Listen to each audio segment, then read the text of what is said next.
Good afternoon, Professor Cohan. Good afternoon. Thank you very much for being with us. Please, what are the elements, do you think, should be required on an ecosystem to become what you call a startup common? Well, there are 6 elements, as I mentioned. The most interesting one to me is the values of a particular region or a city. To give you an example, I did about 50 interviews of people all over the world, many of them Silicon Valley, and I identified the values of Silicon Valley, which I see as sort of a benchmark against which other areas can compare themselves. And there are 3 critical values that they have in Silicon Valley. The first one is the idea of giving back to other people within the startup community without expecting an immediate return. The second one is to take a risk and take a bet on disrupting a big existing market. And the third one is intellectual humility. That is the willingness to learn new things even though you've accomplished a great deal in your life, to always be open to learning new things. So I think that is one of the most interesting of the 6 key elements of a startup common is the values. And without the values, it's hard to have the other 5. Oh, I see. Interesting. We are talking about giving back without expecting a reward, a short-term reward in one of the most richest parts of the world. Exactly. How did it come? And that's very surprising, because the reason that they feel that way is because they have a philosophy of abundance.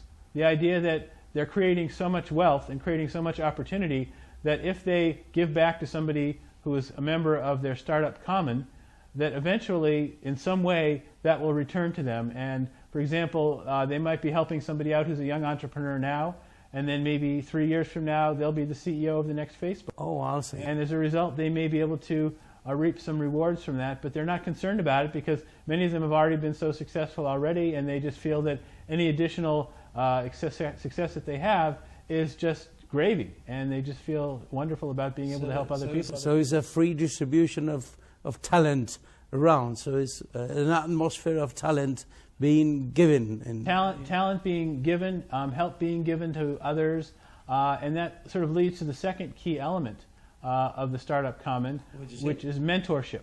Oh, I see. And there are 2 kinds of mentorship. There's corporate mentorship, which is people who know a lot about starting up companies, helping young entrepreneurs to solve their business problems in many, many different categories of things. For instance, there's help with raising capital.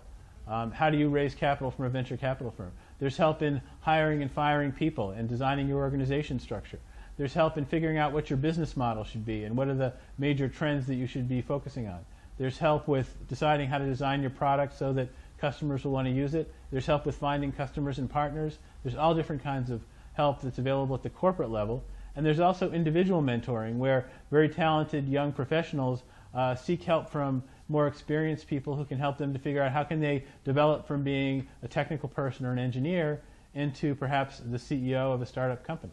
Oh, I see. And then you mentioned that perhaps after that the most important thing would be investors. How do you create investors? How do you find investors? How is the accessibility of money for funding the new project is there around in a startup common?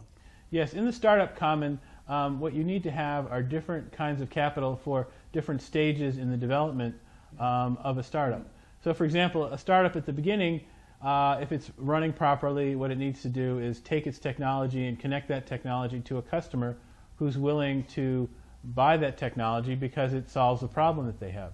To finance that stage of development, it's often best to use your own money, founder's capital, or to use what's called sweat equity, which is another way of saying you work without getting paid, because if you can show that you have customers, then you can go to the next level of capital raising, which might be used to hire a sales force to say, I've sold to 1 or 2 customers without a sales force, now I want to build up all the customers in a particular industry or a particular region, and for that you need angel capital. Angels are individuals who are wealthy, who have been successful from previous investments and now want to invest in startup companies.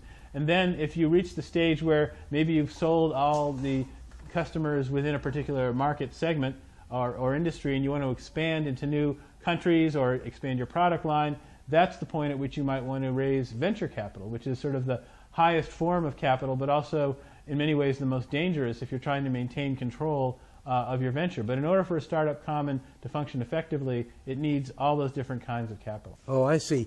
Having done all the research you have done to write your book, The Hungry Startup, Yes. which you are the author, how have you encountered the attitude of the entrepreneurs in front of the investors?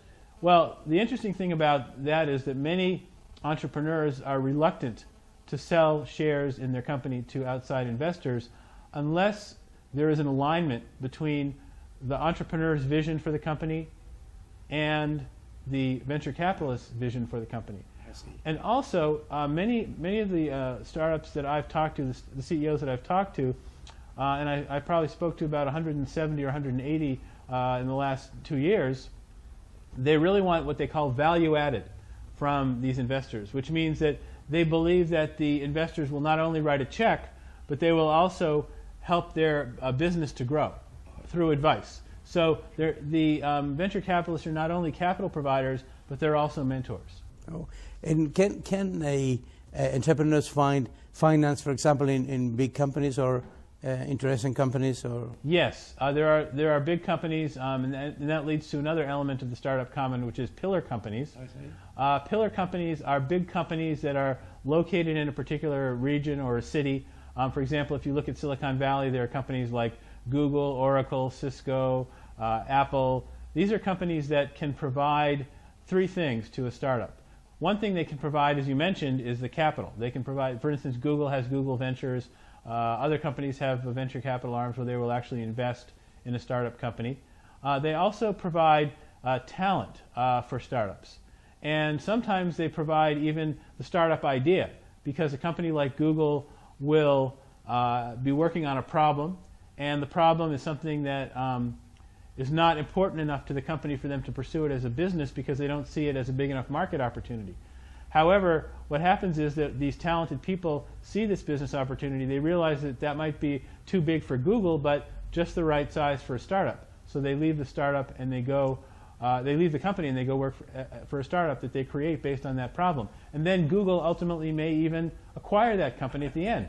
So those are all very beneficial aspects of. So there is some sort of entrepreneurship as well, entrepreneurial activity. Exactly. This is the way that Google can maintain access to the talent and to the intellectual property, but by letting the technology get developed into a product in a business through a startup, they're able to have a more efficient way of doing R&D and product development than trying to do it all internally. Great.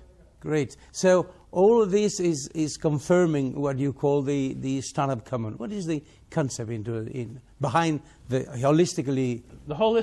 The original concept for the startup common starts with the idea of the tragedy of the commons, which my understanding of it was that the story is that back in the Middle Ages in Britain, there were these fields of grass in the middle of a town, and there were farmers who had cows and goats and other animals that they would bring to the center of the town to feed on the grass. And if all the farmers and all the cows and all the goats ate just the right amount of grass, then it would grow back the next year, and they'd be able to bring their cattle and their animals back every year. But what happened sometimes was that one or two of the farmers' animals would eat too much, and then the common would die. That grass would not come back the next year, and the whole village would fall apart because there was no place for their animals. So to some extent they compete, but at the same time they take care of the community. So the concept behind the startup common is that within a particular region or a city or a collection of cities, there is a common that consists of these 6 elements that are the resources that startups need.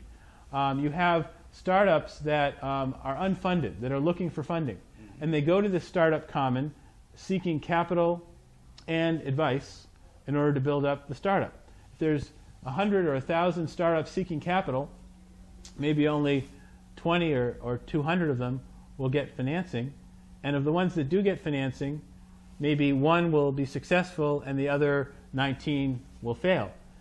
But the one that's successful will feed its resources back into the startup common. Those resources are both capital and resources and knowledge. And the ones that fail will be composted.